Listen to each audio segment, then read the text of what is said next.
you very much, everybody, for making it in. It's officially 1:30. I'd like to call the meeting to order. Welcome all staff members and guests joining us Standing Committee on Legislative Offices. My name is Shane Getson, the MLA for Lexington and Parkland, chair of this committee. I'd like to ask all members that are joining the committee at the table introduce themselves for the record, and we'll hear those joining us remotely after we do that. So starting with to my right. Justin Wright, MLA for the charming constituency of Cypress Medicine. Scott Sinclair, MLA for Lesser Slave Lake. Garth Rosal, MLA, Vermilion, Lloydminster, Wainwright. David Shepard, MLA for Edmonton City Centre. Good afternoon, Lauren Dack, MLA for Edmonton McClung. Good afternoon, Abdulaziz Bergri, Research Officer. Trafin Koenig with the Parliamentary Council Office. Good afternoon, Nancy Robert, Clerk of Journals and Committees. Good afternoon, Jody Rempel, Committee Clerk. And online, I see MLA Eremenko.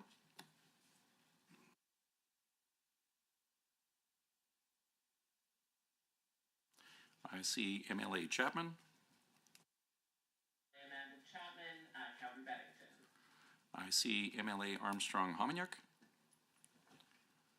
Jackie. And last but not least, MLA Dick. Excellent, thank you. And for the record, I'd like to note the following substitutions. We have Mr. Wright as substituting as Deputy Chair for MLA Van Dyken. We have Honorable Armstrong Hominiuk subbing, I should say, for MLA Lunty. We have MLA Rosewell substituting for MLA Lovely, and we have MLA Dack substituting for MLA Renaud. A few housekeeping items to address before we turn to the business at hand. Microphones, as we found out earlier, are operated by Hansard, so I won't mess him up any more than we've been going back and forth. Please turn your cell phones to the least disturbing mode possible. Committee proceedings are being live streamed on the internet and broadcast on Alberta Assembly TV. Members participating remotely should ensure you're prepared to speak or vote when called upon. And video conference participants are encouraged to have their cameras on, if possible, when speaking. I think we've got the cell phones taken care of. So we have a draft agenda. So a draft meeting agenda has been distributed. Would a member like to move that agenda? MLA Wright? Do we have to put it on the screen? Doesn't matter? Perfect. So all those in favor of the agenda, please say aye. Any opposed? Online? All in favor, please say aye. Aye. Aye. Aye. And any opposed? Motion carried. Approval of minutes from last previous meeting. We also have a set of meeting minutes from our last meeting. Would a member like to move a motion to approve those? Emily Sinclair? That one do we have to read? No, this is good. 2 for 2. Okay, welcome back, Carter. So with that, we'll call the question. All those in favor, please say aye. Aye. Any opposed, please say no. Online, all in favor? Aye. Aye. Aye. Any opposed? And in the famous words of Mr. Speaker, I believe the ayes have it. Motion carried. Next is why we're here is a review of the OCYA annual report 23-24. Mandate that we have is under Government Motion 55. So our main item of business today is to review the Office of the Child Youth Advocate annual report. Our mandate is to review is outlined in Government Motion 55, which was agreed upon by the Assembly December 3rd, 2024. We're required to report back to the Assembly within 90 days of this referral. The committee has been assigned the responsibility for several years now, but if there's any questions about the committee's mandates, please raise them now. Seeing none. Representation of the Office and Child Youth Advocate. At this point, I would like to invite the Youth Advocate to join us at the table and make a few introductory remarks. Ms. Pelton is the Child Youth Advocate and is joining us today to provide a brief briefing on our latest annual report. Typically it takes about 20 minutes, but if we go into a little bit overtime, obviously we'll deal with that. And then we'll give you lots of times for question and answers back and forth. So Ms. Pelton, when you're ready, the floor is yours. Introduce yourself, and if there's anybody else you need from your team at the table as well, you're welcome to bring them up. Thank you. Good afternoon, Chairperson Getson and committee members. I'm Terry Pelton, Alberta's Child and Youth Advocate. Thank you for taking the time to meet with me.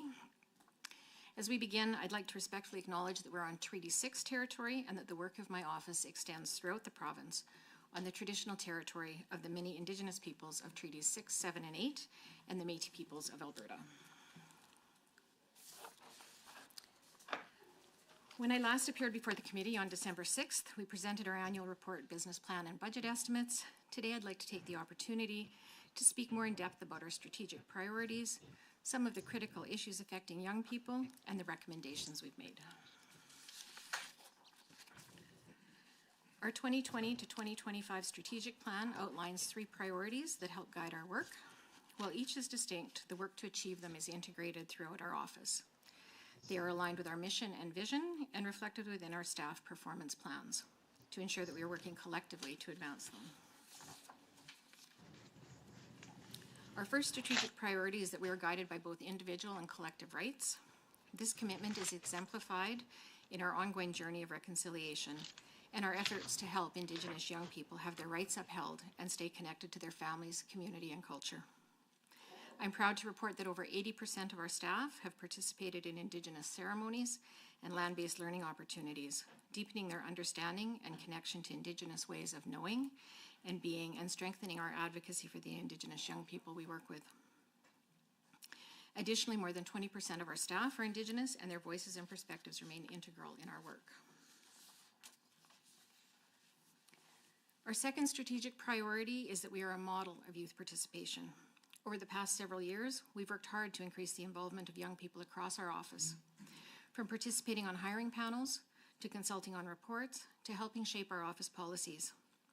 In addition to the benefit of having their perspectives in our work, it's been a pleasure to see these young people, all of whom who have been previously involved with child intervention and or youth justice, discover and build new skills and passions. They are gaining leadership experience, improving their problem-solving abilities, and building meaningful connections, not only with supportive adults, but also with one another as positive peers. As one youth council peer mentor and former council member shared, I was grateful to have a seat at the table that helped me save my life in my early 20s. As we continue to offer opportunities for meaningful youth engagement, young people are transforming their futures, gaining the confidence and the tools to lead and advocate for themselves and for others. Our third strategic priority is that we are meaningfully involved with communities. The communities in which young people belong play a vital role in their lives. Through building meaningful relationships with these communities, we can advocate more effectively and enhance the capacity of others to do the same. Over the past year, this work included participating in over 150 community engagement activities, which include presentations, workshops, booths, and events, engaging with school communities through classroom presentations, teachers' conventions, and the school at the legislature, and finally connecting with diverse communities and groups across the province.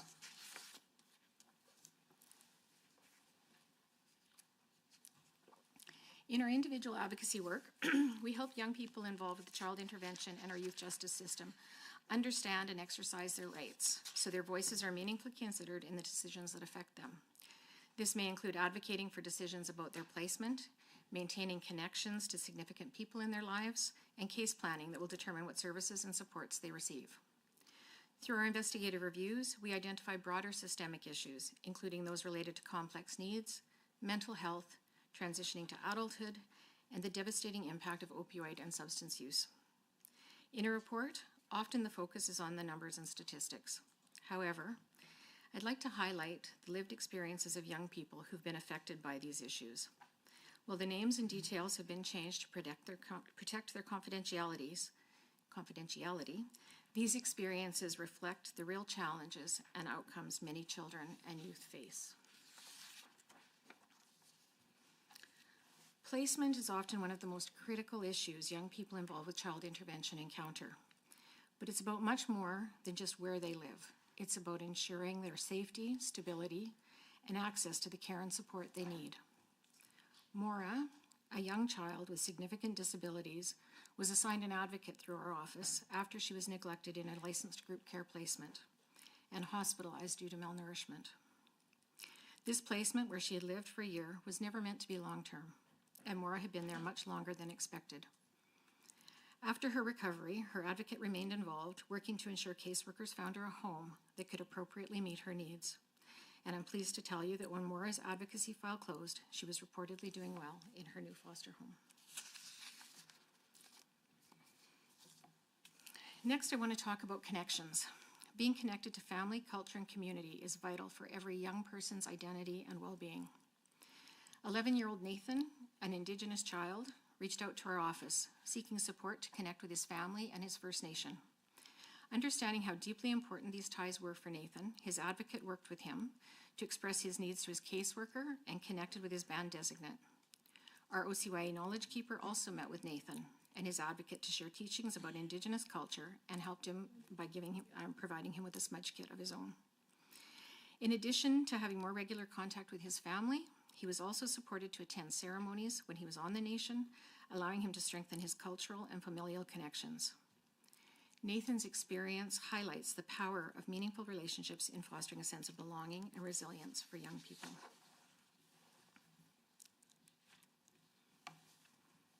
Case planning is another area where advocacy can profoundly shape the outcomes for young people. Jerry, Kelty, and Trace, a group of 3 young siblings, were assigned an advocate during a crucial period of planning for their future living arrangements. The advocate engaged with the children, their kinship provider, service team, and their father, working to ensure the children's opinions were heard and considered. Through careful coordination and a focus on what was best for the children, they were returned to their father. This was done in a thoughtful and supportive way, ensuring the move worked for the children and respected their needs. This example underscores the importance of child-centered planning in creating positive and sustainable outcomes for children and families. While it is always encouraging to hear about young people whose circumstances improved through our advocacy work, we also have the difficult responsibility of conducting reviews in cases where young people have been seriously injured or they've passed away. These situations are profoundly heartbreaking and tragic. The experiences of the next 5 young people I'll talk about reflect some of those circumstances. Investigative reviews are not about assigning blame. Instead, reviews focus on examining the services and support young people received, identifying systemic issues, and making recommendations to improve outcomes for other young people. Cheyenne's experience is a heartbreaking example of how gaps in transition supports can have devastating impacts for young people. Cheyenne was apprehended when she was 2 months old and placed in foster care, where she remained until her foster parent adopted her when she was 14 years old.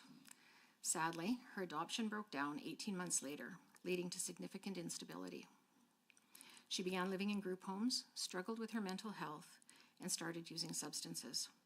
While she received post-18 supports, they were not enough to meet her complex needs.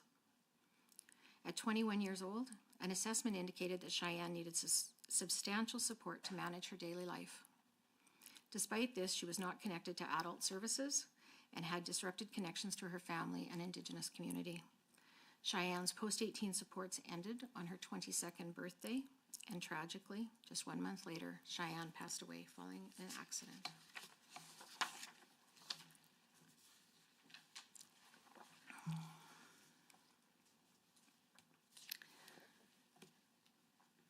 Rowan's experience illustrates the critical importance of early access to mental health supports and maintaining meaningful connections. Rowan had significant loss early in life as his parents, cousins, and a sibling all passed away. He was apprehended and became the subject of a permanent guardianship order after his mother died when he was 3 years old. He spent most of his time in foster care and was separated from his siblings in several placements. At just 10 years old, Rowan attempted suicide for the first time. Unfortunately, mental health services were not readily available, and he did not receive the grief and loss support he needed. Tragically, Rowan died by suicide when he was only 11 years old. He would have been in grade 5, maybe grade 6.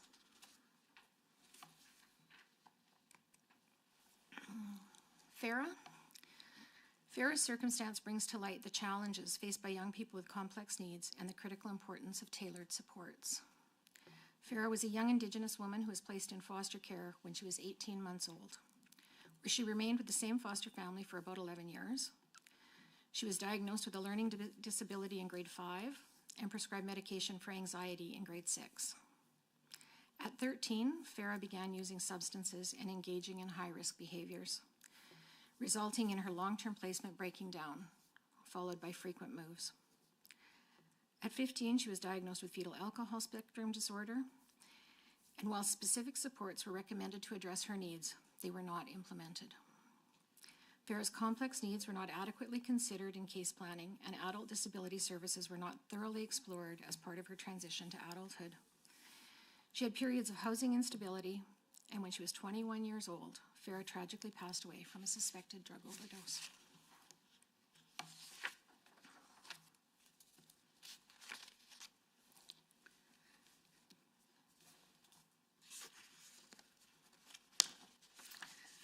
Alita's experience reflects the deep importance of maintaining cultural connections and the devastating effects of disconnection from family and community. Alita was an Indigenous youth who was first apprehended at 6 months old and spent most of her life in foster care, moving between several placements. When she was 10 years old, she moved with her non-Indigenous foster family to another province. Following this move, connections to her extended family and Indigenous community were not maintained. At 13 years old, Alita and her siblings returned home to live with their mother. However, she struggled to fit in because she had been disconnected from her family, community, and culture for about 3 years. She left home and began using substances. At just 15 years old, Alita tragically passed away from a suspected substance use.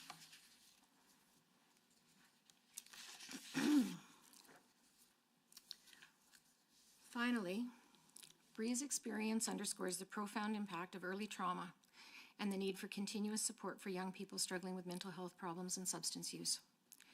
Bree grew up in a chaotic environment, exposed to her parents' substance use and family violence. She was apprehended multiple times from infancy and became the subject of a permanent guardianship order when she was 12 years old. Bree began receiving specialized services and supports after suffering a traumatic brain injury when she was 6 years old. These services ended by the time she was 14. Without continued support, Bree's mental health declined and her substance use escalated. She often went to the hospital emergency room for these concerns and became involved with the youth justice system.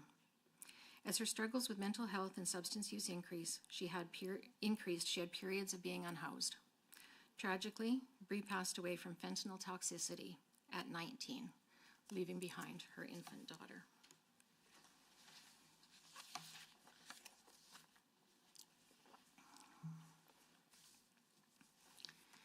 The experiences of the young people I've shared today are just a few of the thousands we work with every year. Their circumstances highlight the ongoing challenges and gaps within the systems intended to help them. To address these issues, we make recommendations to public bodies aimed at improving the services and supports available to young people. Recommendations are developed to be specific enough to evaluate progress, yet not so prescriptive as to direct the practice of public bodies. Based on information the public body provides, we determine whether the recommendations meet the intended outcome or whether further action is required. Of the 27 recommendations that were evaluated this past year, 6 were met, 6 were closed, and 15 are ongoing. I'm pleased when our recommendations are accepted and implemented, as they're intended to improve the experiences of young people in child serving systems. I'd like to share examples of 3 recommendations evaluated this past year, 1 met, 1 ongoing, and 1 closed as unmet. In 2019, we recommended that the Young Offender Branch should monitor and publicly report all incidents of OC spray use, better known as pepper spray, and segregation annually.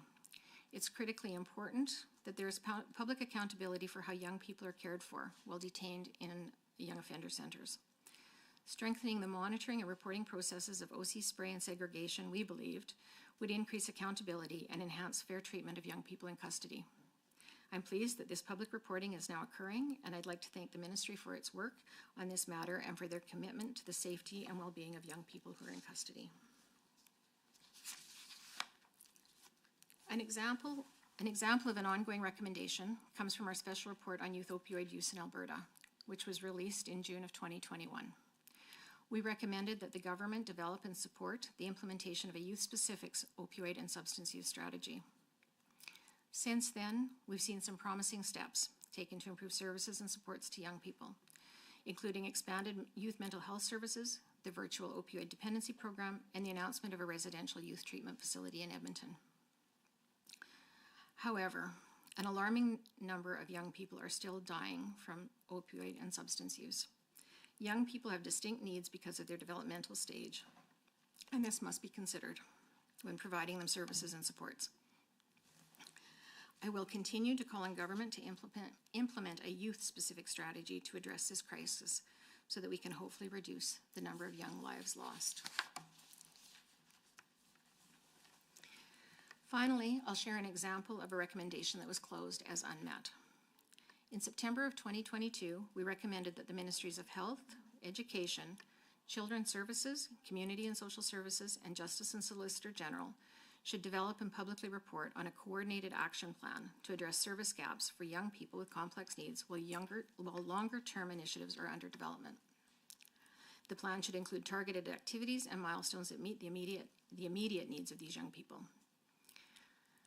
Child-serving ministries have acknowledged that service provision for young people with complex needs requires a coordinated approach to be effective. They've identified several cross-ministry initiatives that when implemented may adequately support children and youth. However, these young people require immediate services to ensure their survival and well-being. I remain extremely concerned that a coordinated and clear plan to address these service gaps has not been made publicly available. The availability of this short-term plan would help these young people, their families, and caregivers know where and how to access the services they need. There are longer-term plans in progress. However, these young people and those who care about them need supports while those plans are in progress. Therefore, this recommendation was closed with no progress made.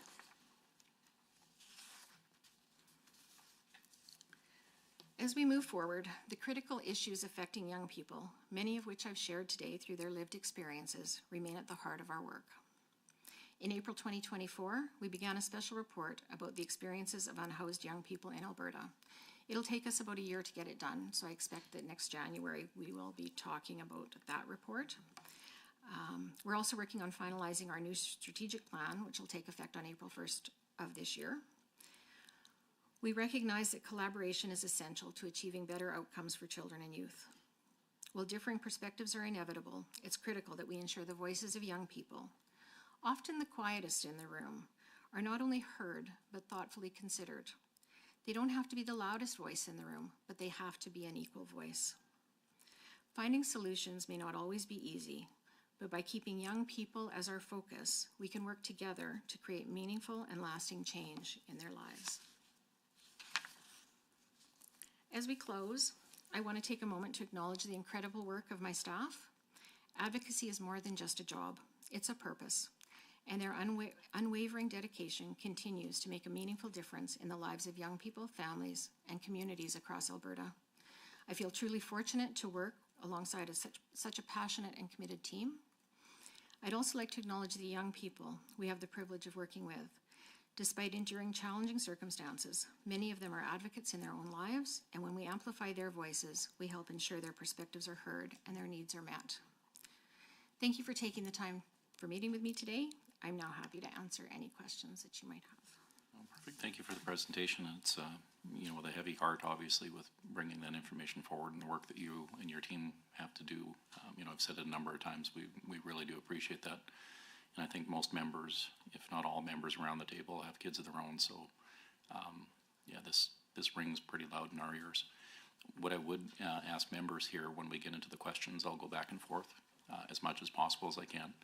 Make sure you catch the chair's attention. But given the potential charge for emotions in this one too, I'm going to make sure that we really try to make sure our questions don't get out of line for respect of for the commission, the report, and those kids. So, with that, guys, just ask your questions, but make sure it's going to the right locations and areas. So with that, we'll open up to the floor. MLA Shepherd. Thank you, Mr. Chair. And hello, Ms. Pelton. Thank you for being here today. And allow me to start by saying thank you for the incredibly important work you do. It was heartbreaking to hear some more of those stories again today. And so certainly we truly value the work you're doing.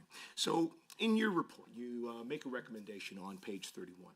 Regarding the Ministry of Justice and Ministry of Public Safety and Emergency Services, that they should partner with external disability experts and young people, complete a review, identify actions to improve supports for young people with disabilities involved in the youth justice system. That follows from your report, Beyond Barriers, where you were looking at young people with disabilities, their experiences in the youth justice system.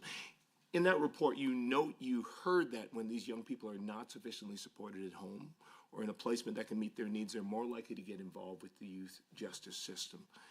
Also note that the research suggests there may be a concerning overlap between those youth and child intervention youth justice systems, and that neurodisability is a common factor for a lot of those youth. The report also quotes a stakeholder that talks about an actual pipeline from young people who get in trouble with the law when they're in care, and they struggle to attend and understand what's going on in school. They experience severe drug use, gang affiliation, and homelessness. Now, I know we're certainly seeing real issues with a lot of those concerns on a lot of fronts in our community, certainly here in the communities I represent in Edmonton City Centre, drug use, gangs, homelessness.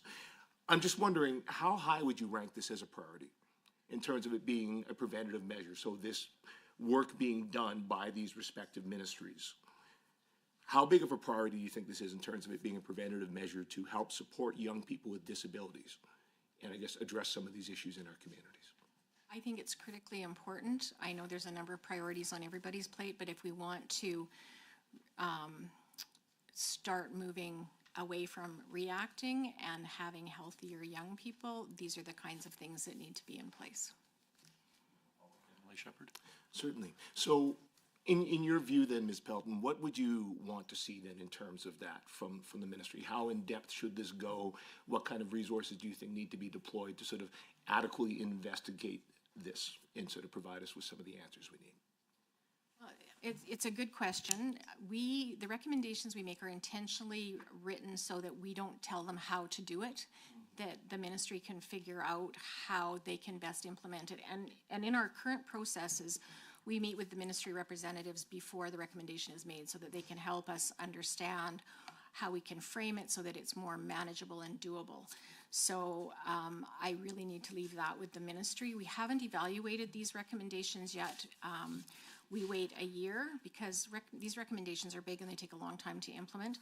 So by the end of March, the ministry will be sending me a letter telling me what they've done to do this, and then on our website by the end of June, we'll have how we have graded what their progress is. I have MLA Aramenko and then MLA Dick. MLA Aramenko, the floor is yours. Thank you very much, Chair, and good afternoon. Ms. Pelton, thank you very much for being here today. You did parse out one of those recommendations specific to the opioid and substance use strategy, and I have a question just to dive a little bit deeper into that. As you mentioned, in 2021, that was a recommendation that the office had made, and in fact, it was a renewal of some sorts of a report that had been submitted even earlier in 2018, talking about kind of seeing the storm brewing on the horizon as far as the fatal drug supply that was coming into Canada from the United States and elsewhere. And so certainly it's not a new challenge, but is it ever entrenched here in Alberta? And it's really tragic that it's particularly entrenched for youth. And so in 21, your office released a follow-up report on youth opioid use where the office under your predecessor called on government to develop and implement a provincial youth strategy to address opioid and substance use. The year the report was released and the call for a strategy was renewed, 29 people under the age of 19 passed away.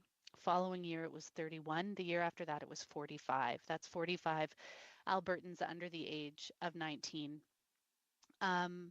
We've invested, thankfully, investments are being made in mental health and addiction, unlike any that have been made before. But it's a system in a great transition and in great flux.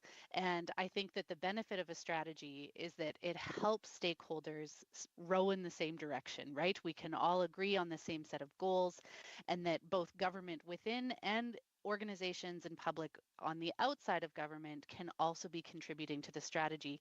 For that reason, I'm a bit frustrated that it hasn't actually hit the ground and that it hasn't launched. Can you please give us your insights or what you've heard specifically from the Ministry of Mental Health and Addiction around why that strategy is not yet in play?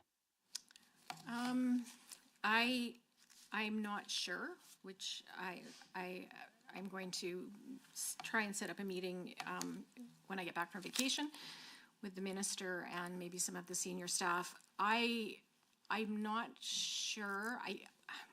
I'm concerned that there's a belief that all of the resources that are being put into adult mental health and addiction services are adequate for young people, and so they're not being adapted for the brain development and the developmental stage that young people are at.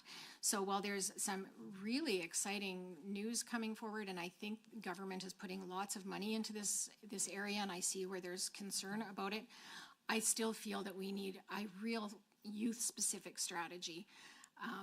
The young people we see, they just don't have the same sense of consequences that adults do. When they're ready for treatment, they're ready for it. Now, I think adults are the same, but we're just seeing such a tragic number of young lives lost to this crisis that I feel more strongly than ever that we need a youth-specific lens on this problem. Do you have a follow-up, Emily? Yeah, if I may, Chair, thank you. How are you feeling the capacity exists within your organization to help youth navigate a new health organization, really a system that has been, again, in quite a bit of flux? I'm thinking about your roster lawyers. I'm thinking about the caseworkers who are needing to, find kind of, sometimes it feels like a bit of a needle in the haystack when you're looking for the right service for that particular youth. Are you feeling like you have the resources, that you're well equipped to navigate a system in great transition in some cases? I don't, I actually don't have an answer for that. We help young people involved with child intervention and youth justice advocate for what they need, but we're not system navigators. We certainly work with caseworkers and others, but it's outside the realm of what we do.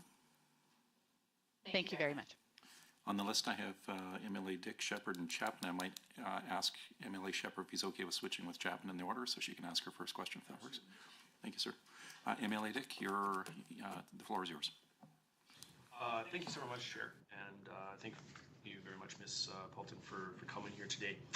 I just want to talk just a little bit on the living situations. You mentioned on page 30 of the report, there's just some stats on different living situations. The 33 young people who very unfortunately passed away when they were receiving child intervention services this last year. So we have just over 50% of these young people who are in independent living. It's a lot of kids who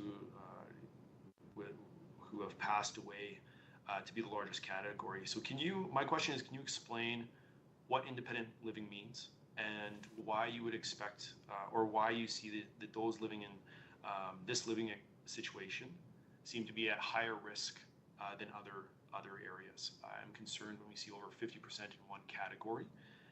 So I just want your opinion and thoughts on that. Sure, I am also deeply concerned about that. So independent living is, so these include the young people who passed away while receiving child intervention services. They would have had an open file. So there's agencies that have apartments for young people where they live independently and they pay room and board and still have some supports. I know that the young people we work with don't have the natural supports that your children have or that my grandchildren have. And so when they're on their own, they have more struggles, and they don't always have somebody close at hand to mentor and nurture them and provide the support they need. Okay, no, thank you for the response on that.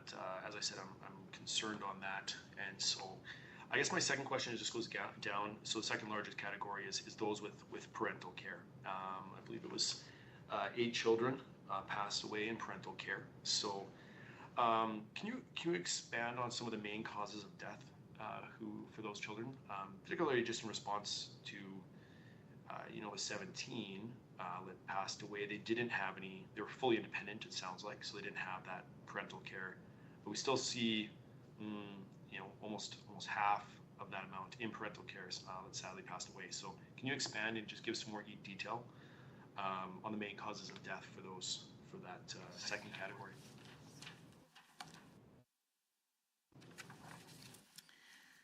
I don't know if I can relate it directly to the ones who are in parental care. Often what we see with the ones who are still with their parents is sometimes they die from medical causes or an accident. I know that there was at least 2 last year who were victims of violence, and it's I don't want people to believe that leaving children with their parents is going to cause them to die, but sometimes parents need more support to meet their young people's needs, and we need to do more in that area. So in 2023-2024, not related necessarily to the placement type, but we had 3 accidental deaths. 42 were suspected drug or alcohol related. We had 9 medical deaths, 4 suicides, 4 undetermined, and 6 that we're still waiting for autopsy outcomes on. Does that help? Yes, thank you very much. Well, I appreciate the breakdown on that and getting into some of the details. Really appreciate that.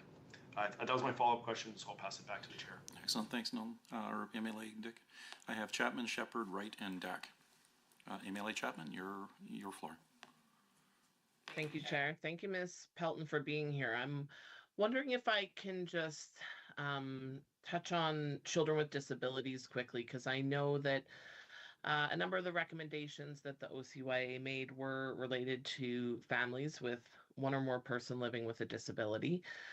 At top of mind, because I know there was an announcement this week from the Ministry of Seniors, Community and Social Services to cut funding to some longstanding, really well-regarded advocacy organizations who serve the disability community. But also, my constituency office, like one of the top things that we, pieces of casework that we get are related to people on wait list for FSCD funding. So I'm wondering if you can tell me if children who are in care or identified as at risk are expedited in any way to access FCSD funding and supports. And if you could just help me understand sort of the presence of FSCD and disability considerations for the OCYA. If that's looks the same now as it has in the past, or if there's been any sort of change and difference. Well, we released the Beyond Barriers report last January because we were concerned about young people with disabilities who had involvement with youth justice or children's services. What we heard when we did the consultations is that there is not an expedited process for child intervention, young people to access FSCD. And in fact, what can happen when the ministries can get, I don't want to say territorial, but it almost ends up that way. It's, it's children's services job to help that child, it's FSCD's, and then, so the child can kind of get stuck in a little bit of a limbo rather than getting the services they need quicker than other children, but they all need the support. The recommendations that we made in that report were really about, we learned that Seniors Community Social Services had done a review of disability services and had some recommendations. And my recommendations from this report are really supporting that they go back and look at that review and see what people were telling them at that time. We certainly see the complex needs of young people really seems to have increased over time. And so it's hard to find placements. What we heard in the consultations with that report as well is sometimes families who are functioning okay with their child with disabilities, and then there's a crisis, they can't access immediate help, where it might just take a day or 2 to have the child out of the home or supports in, and it's really hard to access that real immediate support. And so I'm hopeful that we'll hear some progress on that. Do you have a follow-up, MLA Chapman? Thank you. Yeah, just a quick follow-up. Just wondering if you have figures on prevalence of FASD among the children you support. FASD? FASD, yeah. I don't. We are working with Dr. Pai and Dorothy Badry from the university to do some work on FASD and the prevalence. So we've started, not started, but we're really making a point of, when we're doing our investigative reviews, identifying those young people who have been diagnosed with FASD and what services and supports they have, because we believe it's on the rise. MLA Shepherd. Thank you, Mr. Chair. So, Ms. Pelton, again, referencing back to your recommendation to the Ministries of Justice and Public Safety and Emergency Services. In your report, you mentioned the need for more accommodations to support young people with disabilities at all stages of involvement in the justice system, whether from court through to custody. One of your stakeholders talks about this, and they note that this isn't a question of these youth not having the intelligence, the skills, or the motivation to succeed, but that these systems that they're caught in don't account for the fact that simply their brains work differently when we're talking about neurodiverse youth and youth who may have some cognitive differences. And that unfortunately then leads to a situation where they can be pushed deeper into criminalization or into some exposure to some of these things. So accommodations that could help prevent that, I got to think that's going to have big benefit not only for those youth, but potentially can help us lower some of our costs in the justice system and some of these other impacts in community. Do you have some examples of what some of those accommodations might look like from your conversations with youth, with some of these stakeholders? Did they bring up examples of anything that they'd seen that was helpful in terms of an accommodation for youth? Not that I recall, but if I think it through, I think what we're needing is accommodations that don't house too many young people all at the same time, because the more young people that are in one space, they develop those negative peer relationships. So more individualized placement consideration. Are they, perhaps Indigenous young people need to, not perhaps, but that they have access to cultural supports when they're detained. I'm really worried that young people, when they don't have their basic needs met, a placement, food in their belly, and clothing, that then they tend to get into trouble. Because if you don't know where your next meal's coming from, or you don't know where you're sleeping tonight, you can't get to school, you can't hold down a job. And so those are the things that I think this recommendation and all of the work that we do, we really are encouraging all of the supports that need to be had for these young people so that they have their basic needs met, and then can further, just like Maslow's hierarchy of needs suggests. Do you have a follow-up? Yes, thank you, Mr. Chair.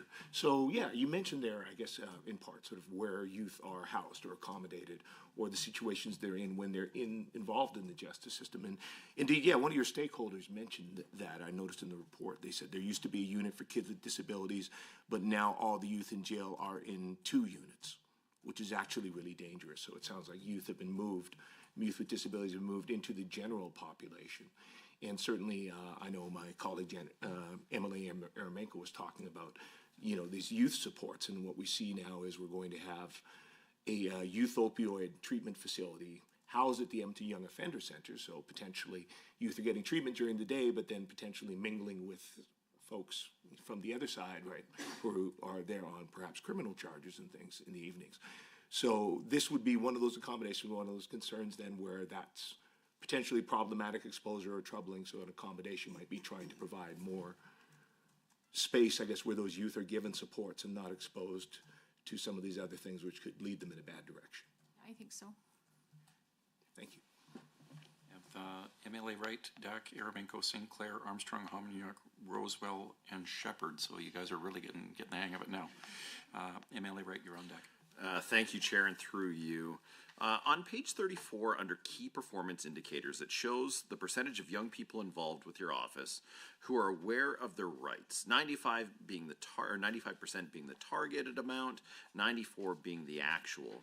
How does your office measure a young person's awareness to the rights in regards to what tools or mechanisms of feedback are used, and how is that right, or how is that target ultimately determined in the case of 95%, and what are the factors that feed into that? Okay. We do youth surveys with all of the young people who've either had a lawyer or an individual advocate assigned to them. We also, after every presentation that we do, we have a survey that's done. So when we are at the School of the Ledge, young people are asked to complete a survey at the end of that. And that session is primarily about their rights under the United Nations Convention on the Rights of Children. And so they are self-reporting that they are more aware of what those rights are. We also talk to them about their responsibilities when they have those rights. So with rights comes responsibilities, and I think that's important for young people to learn as they move forward. We just picked 95% because it sounded like it would be reasonable that 95% of young people should be aware of what they can expect.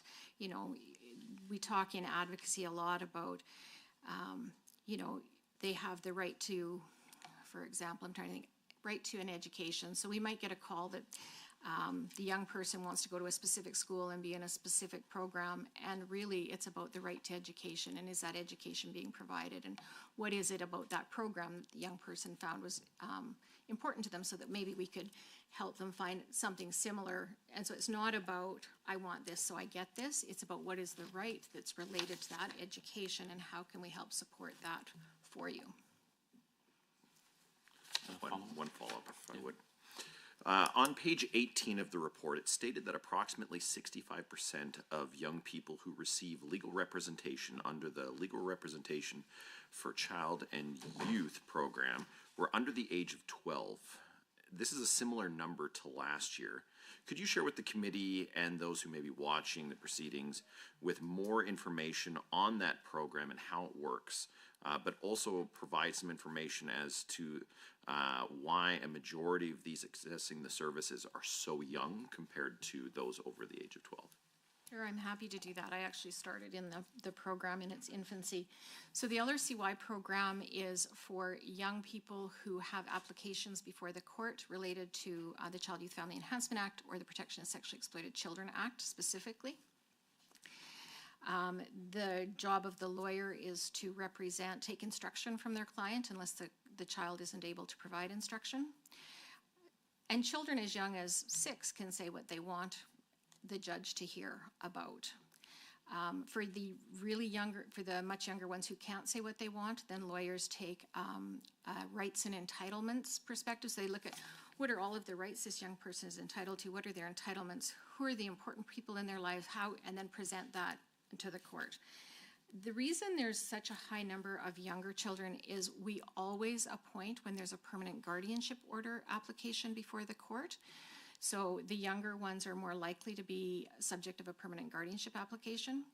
And the reason for that is when you're terminating a parent's rights and you're making a child a permanent ward of the government, it's a pretty significant, it is a very significant life event.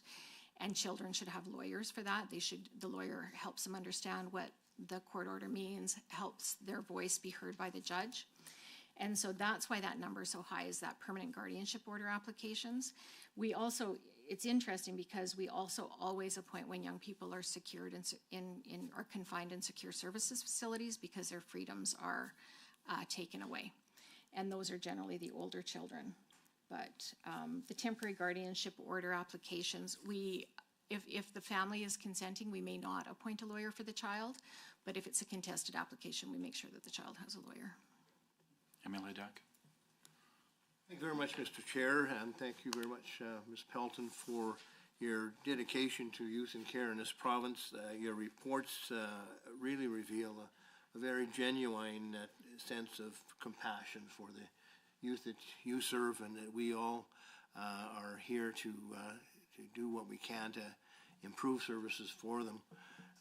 I had a question about serious injuries that you mentioned in your report, and previous reports also have talked about serious injuries that requires notification and review, and often they have been involving things as serious as assault and stabbing, but a lot of details around the actual incidents were not really there. So I think it's important to know, and for the public to know, if these incidents take place between youth in care, or are they from caregivers, Are they from people unrelated to their interaction with CFS or government services? Just the circumstances surrounding some of these serious injuries, and what actually qualifies for reporting requirements and review of serious injuries, because this is something that I think I, as an MLA, and I'm sure you're concerned, and the public is certainly concerned, to know, are children in government care safe? What are the threats? Well, the serious injuries is an interesting challenge for us, because the definition of serious injury for our purposes is that the child has long-lasting impairments to their health. And we don't determine that. The caseworkers and the senior level ministry officials determine that. So some years we've had as few as like 2 serious injuries reported to us, and I think last year we had 15. So sometimes it depends on who's assessing long-lasting impairment or life-lasting impairment to the child's well-being. These serious injuries can be anything from a suicide attempt where they ended up in the hospital and intubated, and then they needed time to recover. We have had stabbings, generally not between children in care. We have to be careful about the amount of detail in the reports, especially for those young people who are still alive, because they might not want their details shared. And we talk to them whenever there's a serious injury. They're part of the investigation, and the investigators go out and talk to them about what their experiences are and what they're thinking. And so we are very cautious about not sharing too much information. Okay, it's a quick follow-up. I wanted to ask if you think, maybe just given your answer, that perhaps the threshold for reporting and review of serious injuries, or the level of injury that is considered serious, needs to be changed. I mean, I'm thinking like a punch in the face that gives a serious bruise or loses a tooth. That's pretty serious in most people's lives. It is not at the level of a stabbing or life-altering injury, but it's certainly serious. Do you think that level of designation should be altered? It's been an ongoing conversation, because we also have young people, children perhaps, who are at the playground with their foster family and fall off a swing and break an arm. And should that be reported? We have young people who are, they've been sexually assaulted. Should that be reported? Serious suicide attempts. And so it's an ongoing conversation, and I think it's something we need to pay attention to. But it's challenging, and every province has a different threshold for serious injury, so that's also interesting. The other thing is this critical incident. Like, sometimes we have children in care who have been the perpetrator of a serious incident, and should that be looked at? And so should it be critical incident and serious injury, or should it just be serious injury? And so there's lots of nuances that we need to think about, and certainly those critical incidents, the ministry does review those, but they are also something that I think about frequently. Thank you very much. On the list, I have MLA Aramenko and Sinclair. And MLA Aramenko, I'm wondering if you would switch positions with Sinclair to let him get his first question out. Certainly. Yeah, not a problem. Thank you, MLA. MLA Sinclair, floor is yours. Thank you, Mr. Chair. Thank you, MLA Aramenko. Appreciate that. I just wanted to say thank you again for coming today.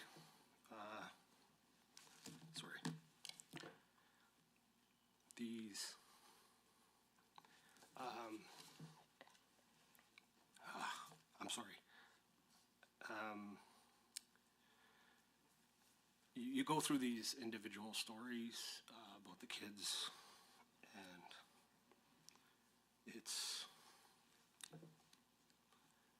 it's incredibly difficult to even hear.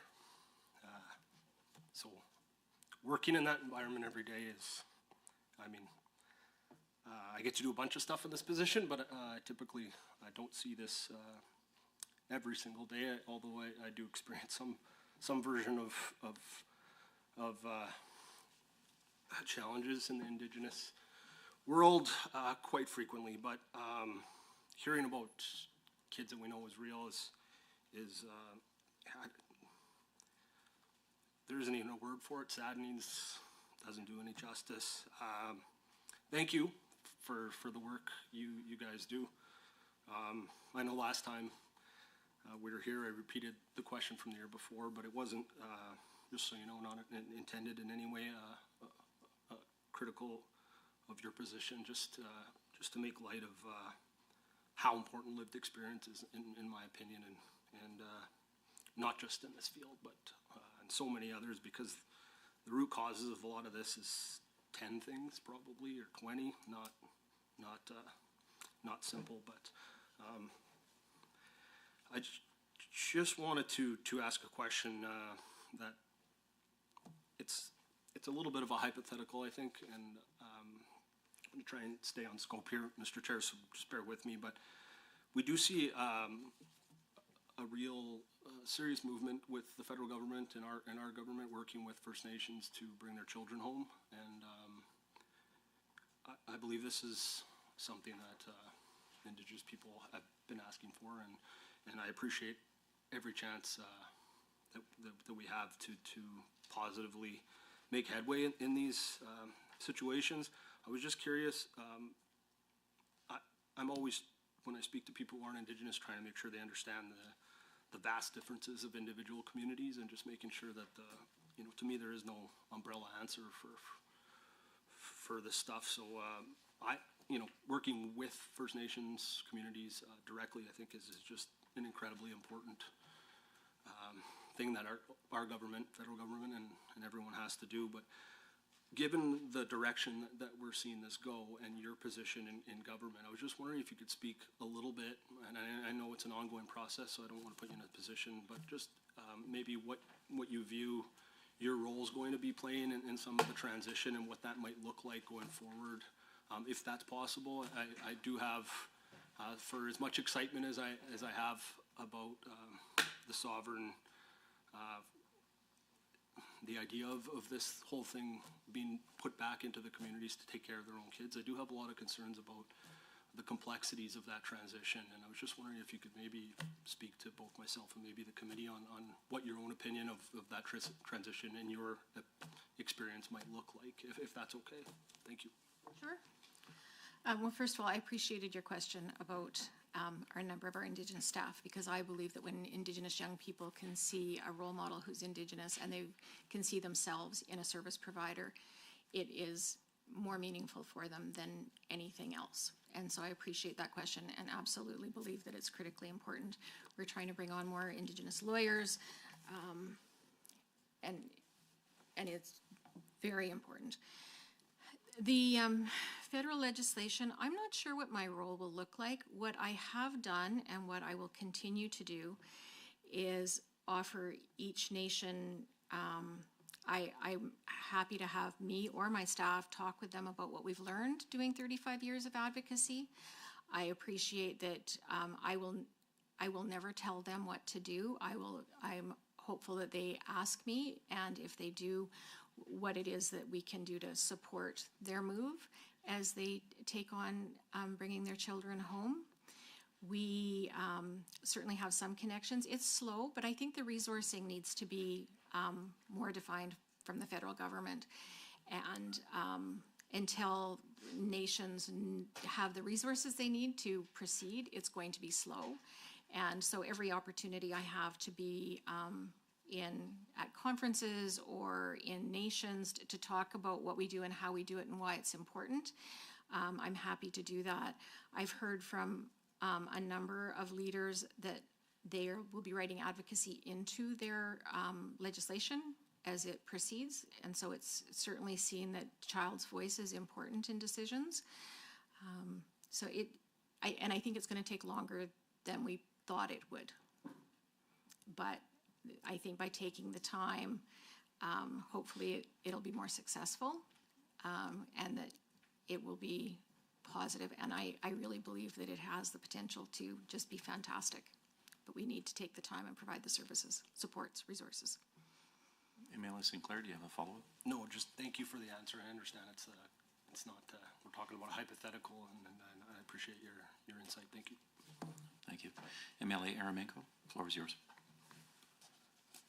Thank you. I'd like to raise a question around the kind of status check on a recommendation made in 2021, spring 2021, in regards to the Youth Suicide Prevention Plan. So just to bring everybody up to speed, a recommendation made early 21 was that the Ministries of Health and Children's Services should host a forum or other event to report on the first 2 years of the province's youth suicide prevention plan. So that plan was a 5-year plan, 2019 to 2024. Here we are 3 years later, that recommendation still stands. So therefore I assume that a report 2 years into the 5-year plan has not in fact been done. And we're actually at the end of the 5-year plan. I was really struck and very saddened, and you even highlighted one of the children in your report, Ms. Pelton, who very sadly took their lives at just kind of a mind-bogglingly young age. And so I wonder about how your office has been able to remain informed on the impact of the youth suicide prevention plan, the impact and the outcomes of that plan. And perhaps I'll just throw in my follow-up right away, whether or not you are aware of plans to renew the strategy, to develop a new strategy, and whether you are recommending that there be a new 5-year plan to address suicide youth prevention, please. We have evaluated that recommendation as ongoing with some progress. I have not had an update about where they are at this point in time. We had also asked that they do a forum or some kind of public event where there was some kind of talk about, discussion about how successful it was being, or was it being successful, and what were the next steps. So I don't have any information at this point in time on where we're at, but we will, by the end of next month, we'll be asking for updates from each of the ministries, and the Deputy Advocate of Indirect Services meets with senior officials, and so she'll also be talking to them about where we're at with that. Do you have a follow-up, Emily? Do you think, yes, do you think that you would recommend that there be a consideration of another plan, given the rates of suicide, even in the last annual report that you've shared? Absolutely. We aren't seeing we're not seeing it get any less, unfortunately.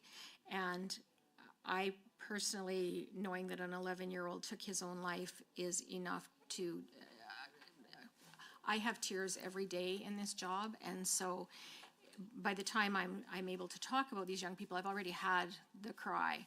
But when we think about, and we're hearing about younger children talking about hurting themselves, and it really is critically important that there be a suicide prevention plan. Absolutely. We have Thank you.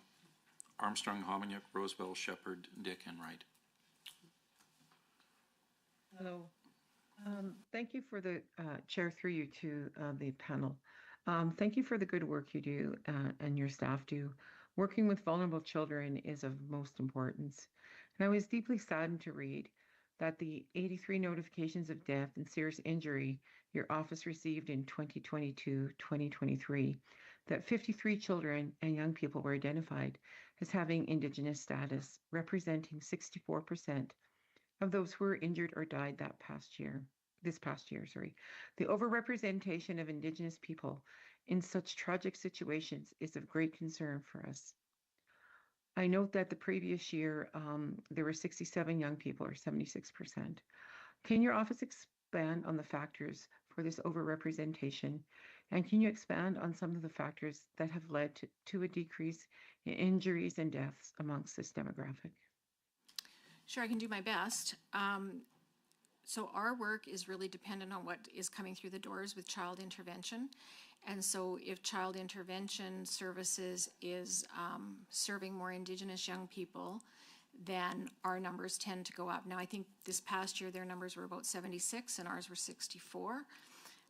So it's not 100% correlated that if they have 76, we have 76. But I'm concerned that when Indigenous children and families become involved with child intervention, they stay involved for longer periods of time, and their children are more likely to come into care and stay in care. I'm not sure why the numbers with children's services are on the rise, because they are. It was lower and it's at an all-time high now. So that's, I don't know if that's answering your question, but it really is related to what child intervention is doing. Thank you. Do you have a follow-up, MLA, or? No, that's all for now. Okay, MLA Rosewell? Yeah, I just want to build on Member Dack's thing about serious injuries a bit. So like on page 30 of the report, you provided a breakdown of age ranges of children, young people who were seriously injured or died in the last year. And the largest number is for the 18-plus group, and it was like 47% of 39 notifications out of 2,200 young adults that were in the system. And it sounds like we need to define what serious injury is. There needs to be some work done on that so we can get appropriate results. But what would you say are the main factors that have contributed to the injury or death? The post-18 group? Yeah, the 18-plus group, yeah. I'm really worried about the post-18 group because what they, well, I'm sure we've all known an 18-year-old who's happy today I'm an adult and I can do whatever I want. I can go to the bar and I can vote, but they don't have the capacity to, capacity is maybe a strong word, but their brains are still developing and some of that consequence stuff isn't fully developed. My 18-year-old child can come back home if they make a mistake and I can, float them alone for rent for a month. If these post-18 young people don't get adequate supports, they're really scared and they are more inclined to end up with a negative peer group or turn to substances to deal with their pain. And so I really believe that we need to do more for this post-18 group. I did some media in November when we released a report, and 2 of our young people from our youth council participated with me. And Autumn talked about, she was having she was really excited to turn 18, and then so she had transitioned to adulthood programming till she was 22. But then on her 22nd birthday, she didn't have anything. And what was she going to do if she needed help? Where would she turn? And so I think that we need to give more thought to, again, brain science, and especially for young people who grow up in care and government is their parent, turning them out the door at 18 or 20 or 22 and not knowing that they've got what they need is a recipe for disaster. These, and they're so hopeful. But again, if they don't have, they get evicted from their apartment and the only place they can go is a shelter and it's dangerous there, and so they choose to sleep on a bench instead of in a shelter bed, it gets, and they just don't have the supports that our kids have, and that's where my heart really, I struggle to know how we're going to help them reach 30 years old. Well, you kind of answered my second question was why do we include them, but you've kind of answered that. I know it was probably the first year I was elected, I was talking to a parent in Central Alberta that she was really concerned because the kid was a normal kid at 16 and got into drugs and was really scared when she turned 18, then she can make her own decisions. And you could put them somewhere, but they could check out the next day, right? So maybe that's why they need, and that's why you need to track it. At what age do you kind of let them migrate, or you don't follow them anymore? I think we should be, and you know what, it's pretty subjective, but if we could help them till they were 24, maybe even 25, or knew that when they left, they have a safety net. It's that piece around when they make a mistake and they've got nowhere to turn, or where they've got to turn is family who weren't healthy enough to take care of them when they were kids and still haven't managed to get healthy, and so they end up back there in a chaotic environment where drugs and alcohol are a way of coping. And so it's just that when I look at my grandchildren and I think, boy, if they needed something at 25, of course I'd give them a place to stay, or I'd float them alone, or I'd do whatever I needed to do. These young people don't have that natural supports, unfortunately.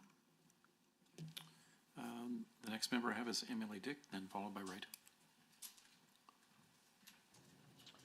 Thank you so very much, Chair. Yeah, so some tough questions, tough answers here. So, I guess I really want to chat a little bit. I've got a couple questions here just on drug and alcohol abuse, coping with your past, current trauma, like some of those feelings of hopelessness that can come about. I'm concerned, our government is concerned about the opioid crisis in our province. And I know we're committed to helping and supporting Albertans who are struggling with addiction.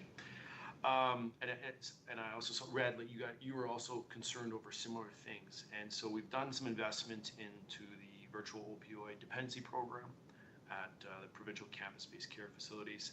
And we've also introduced mandatory opioid and substance use training for child intervention practitioners, both good things. So what I'm very interested in this world is what is your office seeing in terms of numbers when it comes to youth dying from substance-related causes? And we've kind of been chatting a little bit about that. But with youth coming in, and it sounds like using substances used at an earlier age, and also using more potent substances earlier, what are some of the contributing factors for this trend? I'm concerned as a parent. I'm concerned as a community leader, seeing younger and younger Albertans turning towards drugs and various opioids in order to numb their potential pain. So what are your thoughts on it? What are the contributing factors behind this? Okay, well, I'm not an expert, and I won't pretend I am, but in terms of numbers, last year confirmed, we had 42 of 68 were drug or alcohol-related deaths, and 6 of 15 serious injuries confirmed related to drug and alcohol use. I think a couple of things. One is we need a strategy that is educational for the younger kids, because I think sometimes young people are exposed in their homes to drugs and alcohol that they may not know what it is, so I think they need to know what it is. I think information is power, and young people need to have information so they can make good decisions. I believe that when parents struggle with addictions, young people are often also struggle with addictions. And like I said earlier, if you don't have a way of coping with your pain, or you don't have a positive person in your life, you may end up turning to substances instead. In the report that we just released in November, and I know it's not the annual report which we're talking about right now, we really looked at how could we prevent some of these tragic outcomes. And we met with experts on brain science and really talked about the importance of things like team sports and arts and drama and things that children are passionate about, and supporting them to have that before they turn to the negative things that will result in negative outcomes. So I have a young person in my life, and this started the conversation, who was really being bullied in school in grade 4, and she was really struggling, and we were very worried about her. And then we got her involved with basketball and team sports. And so then she had people that weren't being mean to her, and she was part of a team. And so one of my most recent recommendations is really around ministries working together to what are the positive things, and all kids should have access to those positive outlets, what they're passionate about. And so I think that will help if we can start moving towards more of a preventative early intervention, but not just for kids who are struggling. All kids, before they start to struggle, should have access to those positive outlets. And so I think that will help. And then with what we're looking at now, really concerned about the number of young people who have repetitive losses that aren't being addressed. So when we think about, initially we think about loss as death, right? Like if somebody dies, that's a loss and they should have counseling for that. But when you think about young people involved with child intervention, they're removed from their parents, that's a loss. They're removed from their community, that's a loss. They may have lost a pet, that's a loss. They don't have contact with their siblings, that's a loss. And so you have this compounded grief and loss. And if somebody isn't paying attention about how to channel that and resolve it and move forward, we're not going to be able to reduce the number of suicides or the number of substance and drug use problem deaths. Do you have a follow-up, MLA? I do have a quick follow-up here. So I know that the government has put just over $1 million, I think it's 1.3 million into the Alberta Mentorship Partnership. Are you aware of any other efforts being made to improve services that support young people struggling with addiction? So, and are there any services your office provides as well to support them? We don't provide direct services. We advocate for the services to be provided for the young people. I am not aware, other than the youth treatment center that's been announced out at the Edmonton Young Offenders Center.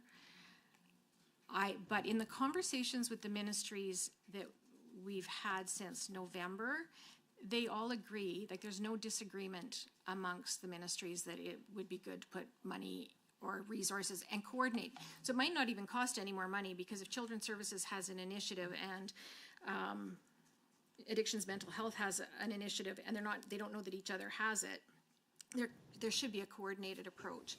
And then following that, the recommendation, it speaks to assessment, coordination, and navigation for those supports for young people. But then on top of that, to have, for mental health and addiction, a posting, just like ER waiting times.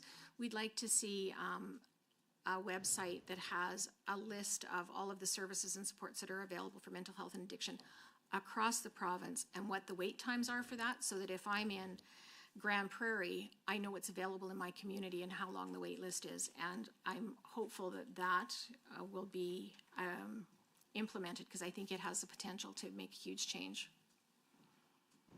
Thank you for that. I appreciate that. Back to you.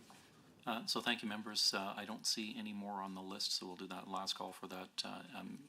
Ms. Pelton, again, as you can tell from all the questions around the table and the weight and the gravity that you have in your portfolio, we do really appreciate all that you and your team do with this very heavy matter.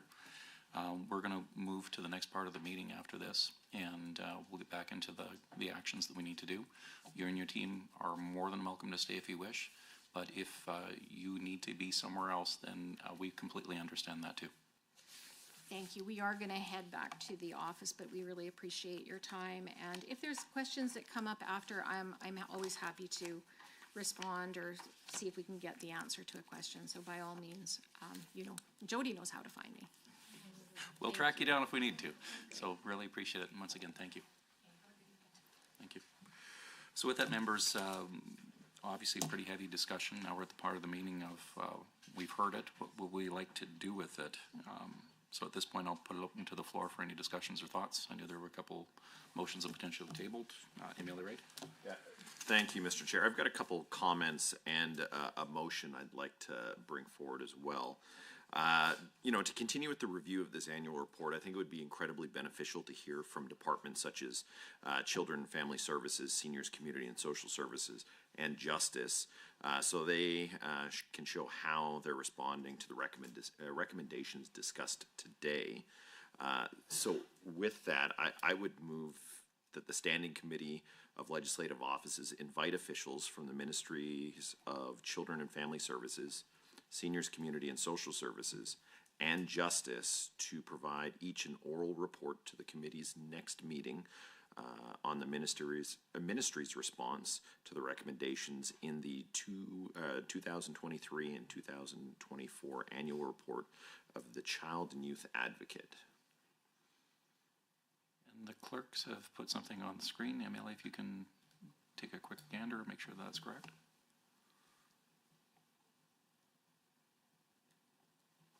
Yeah. Okay, perfect. Having heard the motion, I'll put it open for discussion.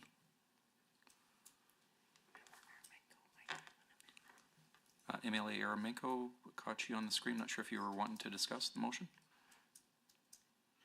I apologize. I'm not sure if I'm doing this in the right order, but I did have a pre-submitted amendment to the motion. Is now the time to be discussing that, or do we need to vote to discuss the motion first? No, this would be the perfect time to talk about the amendment. So if you would like to read that or have the discussion for it. Sure.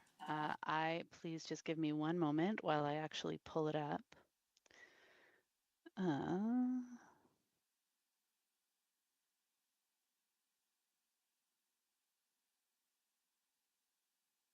Sorry, I'm going to mute myself so you don't hear me hemming and hawing as I curse trying to find this thing. Here we go. View proposed motions.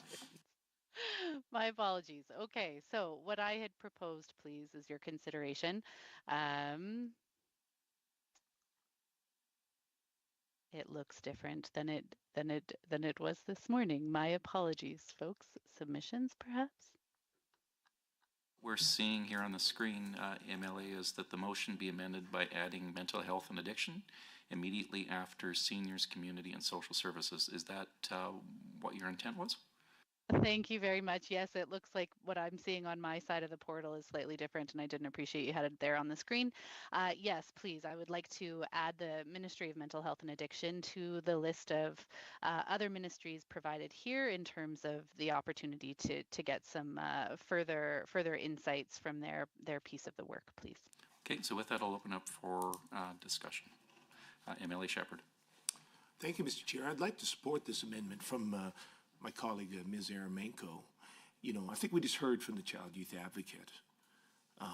Again, she has this recommendation that's been in front of the government for some time now, recommending that there be a specific strategy for supporting youth, children and youth who are in terms of addressing the opioid crisis and in terms of substance use and addictions that so far has not met with any support from government. But certainly the ministry that we're talking about here of mental health and addictions has just taken on the supervision and coordination of Recovery Alberta, which is now the home for all of the coordination for all of these programs for the province of Alberta. So therefore has, I think, a significant stake in responding to this chief issue, one of the top concerns that was raised by the Child Youth Advocate. And given that we have not yet seen a response from government in terms of to this recommendation from the Child Youth Advocate, the significance of the crisis and the direct responsibility of this ministry, I think it makes sense that we would have them come and present to the committee and be able to have the opportunity to answer questions, particularly as they're in the process now of just establishing a lot of these new processes. Member Aramenko asked the Child Youth Advocate about that, and she acknowledged, the Child Youth Advocate, Ms. Pelton, acknowledged that they themselves are not navigators, so they themselves are dependent on, I think, the assistance of the ministry and some others to determine how youth themselves will be able to navigate. We have the new plans from this ministry in particular to open a new youth treatment center at the Edmonton Young Offender Center here in Edmonton. So given all of those things coordinating on a significant issue, I think it makes sense that we additionally add mental health and addiction to the list of ministries we are inviting to come and speak with the committee. Thank you. Okay, any others wishing to discuss?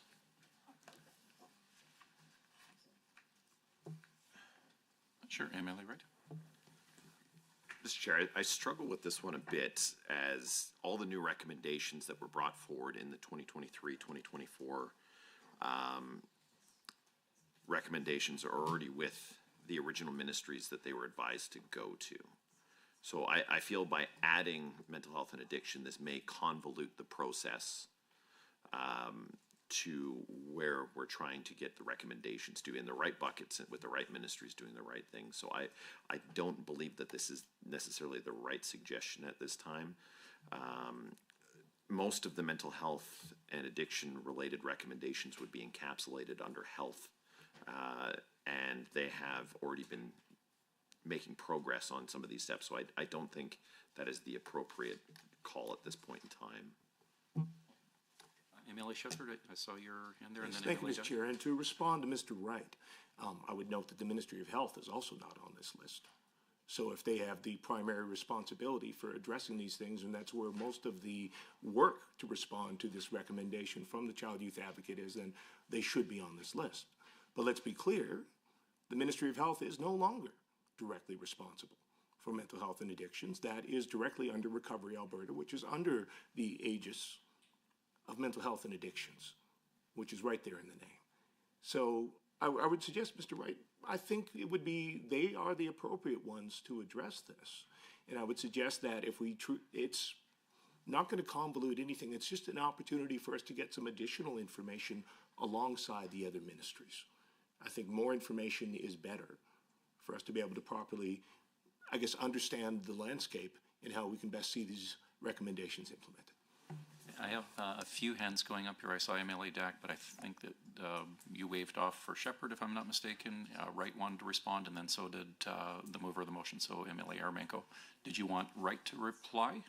You both kind of caught my attention at the same time. So maybe you want to do a follow-up after Wright speaks.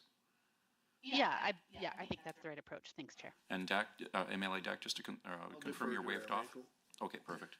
MLA Wright, floor is yours. I wanted to clarify my point of new recommendations. Any of the new recommendations are with the appropriate ministries, did not include health. So the new recommendations for the 2023-2024 report. I just wanted to clarify that point on that. So that would be kind of my 2 cents, and I will concede from there. Okay. MLA Armenko, floor is yours. Thank you. Yeah, just on that particular point, recommendation 4 on page 31 that Ms. Pelton actually referenced just at the end of her presentation there is specifically related to mental health and addiction, that they should be posting public mental health and addiction service options available plus wait times. I think that both directly and indirectly, the ministry has plenty to contribute to the conversation related to 8 recommendations pertinent to children and families who are experiencing disability, plus some of the others that are made with the annual report. So I would certainly agree that it's in scope, and believe the amendment does in fact make the motion stronger, that we're ultimately trying to get the very best information to move forward and to contribute some value add to the report, and mental health and addiction is a critical piece of that in my mind. Okay. Any other further discussion? Okay, so just to be clear with everybody, we are on the motion, or the amendment to the motion, so that's what I'll be prepared to call the question on. So all of those in favor of the amendment, please say aye. Aye. Any opposed, please say no. No. And we'll go to those online. All those in favor of the motion, the amendment, please say aye. Aye. Aye. Any opposed, please say no. No. Okay, and I think, if I'm not mistaken, it's split right now from what I've seen. So maybe what we'll do is we'll call a, You have to announce the result. Best you can. Best you can. I call a tie. Okay. So we'll have to ask the question again. I've got two here that are. Sorry, no, that means you have to vote. Oh, I don't want to do that. If it makes things easier and can work with the committee, I would change my vote to a yes, if that would be beneficial to break the tie. Okay, so let's call the question again. All of those in favor of the amendment, please say aye. Okay, I have 3 in the room. All those opposed, please say no. And Ms. Sinclair, did you indicate? You can abstain if you wish. I just wasn't sure if I missed you. I just have may I speak for you? Is that allowed or no? Right now, so, Sorry. nope. Okay. You can abstain if you wish, that's fine too. Abstain then, Mr. Chair. Okay. And those online, those in favor of the amendment, please say aye. Aye. Aye. I couldn't hear, I'm sorry, could you get MLA Wright to repeat what he said? It faded off. I didn't hear what he said. Well, we're in the vote right now at this point, so. Yeah, okay. I heard him say something when he voted there. He would be agreeable if, and then that disappeared, so sorry. Yes. So for those keeping score at home and in the room, currently I have 3 in favor, 1 against. Online, I have 2 in favor, and I'm about to call the question for those against. No, Chair, I am also in favor of the amendment. Then motion is carried. Back on to the motion itself. As amended. That's, yeah, now I've got, this is just like being at home. I got 2 ears going in my mouth at the same time. And I'll carry that forward. So yes, the amendment to the motion now has passed. And now we're on the motion itself with the amendment, and now I am prepared for discussion on that. Is there any further discussion? Seeing none, all those in favor of the motion as amended, please say aye. Any opposed? And then online, all those in favor, please say aye. Aye. Aye. Any opposed? Motion carried. And that's how democracy works. Well done, committee. Really like that. So, anything else that we should be putting here for motions? I have another motion, Chair. Okay, please go ahead. In the case that there is any further questions, as it was done last year, it would be beneficial, I think, for the officials of the Office of the Youth and Child Advocate be available to answer any relevant questions that may come up during the following steps of the review. So I'd like to put forward a motion that the Standing Committee of Legislative Offices invite the officials of the Office of the Child and Youth Advocate to provide technical assistance to the committee if requested. When officials from the Ministry of Child and Family Services, Seniors, Community and Social Services, and Justice meet with the committee regarding the recommendations of the 2023 and 2024 annual report of the Child and Youth Advocates. Perfect. And it is on the screen. We just want to ensure that that's what you had read. There's a T missing. I don't think the hat of the Standing Committee of Legislative Offices would be appropriate. But I'm not sure if it's a top hat or a fedora. Yeah, I would say that it looks good. Okay, good. And I had MLA Shepherd for discussion. Thank you, Mr. Chair. I note that ball caps seem to be the popular political commodity these days, but that aside, I'm wondering, now, of course, we did not have an amendment submitted ahead of time, but certainly if the committee were of the will to entertain considering an amendment, I think it might be worth considering putting one in, given that we had an amendment to the last motion, which might change what we want to have here. So recognizing that I cannot debate the amendment until the committee has approved us an ability to bring forward one, I would ask if we could have a vote of the committee to consider bringing forward an amendment. Yeah, so in the famous words of former President Bill Clinton, it depends what your definition of is. There was an amendment that was tabled within time. If the member is referencing that one that potentially is for this amendment, then we might be in. Apologize, I missed no worries. that, Mr. Chair.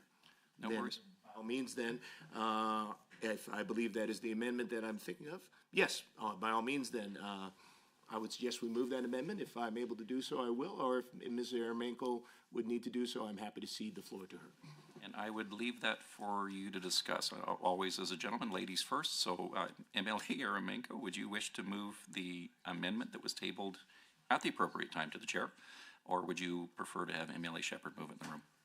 I will happily move the amendment as submitted. To the amendment is to add mental health and addictions immediately after seniors, community, and social services to the motion as presented. Okay, and we'll open it up for discussion. No, MLA Wright? I think based upon the previous amendment, that this is a fair amendment to move forward, keeping consistency through the previous motions. Okay. MLA Sinclair? The comments I was going to make there at the wrong moment, I apologize, Mr. Chair, was just I do feel like it was a fair amendment given the importance, I think, of mental health and addictions. My question was the overlap of the ripple effect, I guess, of other ministries that could be involved here. So if we're including mental health and addictions, Indigenous relations, to me would, like, I'm just trying to find where the scope begins and ends, because I thought my understanding of that was just based on the new recommendations from Ms. Belton's department, but that was my only confusion with the previous, so that's all I wanted to say to the committee. Thank you. Okay. Any other further discussion points? So the chair is. Gotcha. Yeah, I'm with you. I got her. Thanks, clerk. We're gonna have too many audibles on the play. So again, for everyone's clarification, we are on the amendment. So I am prepared to call the question on the amendment to the motion. All those in favor of the amendment as proposed and read in by MLA Aramenko, please say aye. Any opposed? And online, all those in favor, please say aye. Aye. Aye. Aye. Motion carried, all in favor. So we're back on to the motion as amended. I will open the floor to any further discussion. Seeing none, I am prepared to call the question. All those in favor of the motion as amended, please say aye. Aye. Any opposed? Motion carried. Anything else? MLA Shepherd. Thank you, Mr. Chair. I would note that there was another motion that was submitted that has not yet been moved, but certainly it was submitted by Mr. Dick. So if Mr. Dick would like to move that motion, I would certainly be interested in discussing and supporting it. And if not, if possible, I would like to put that motion forward.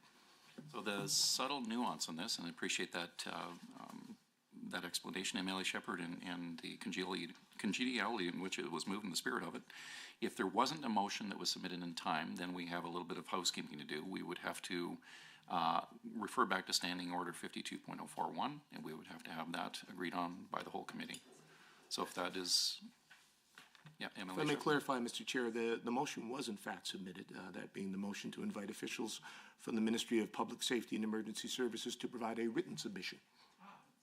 Perfect. Well, we're going back and forth. Now we got the right one we're speaking about. Perfect.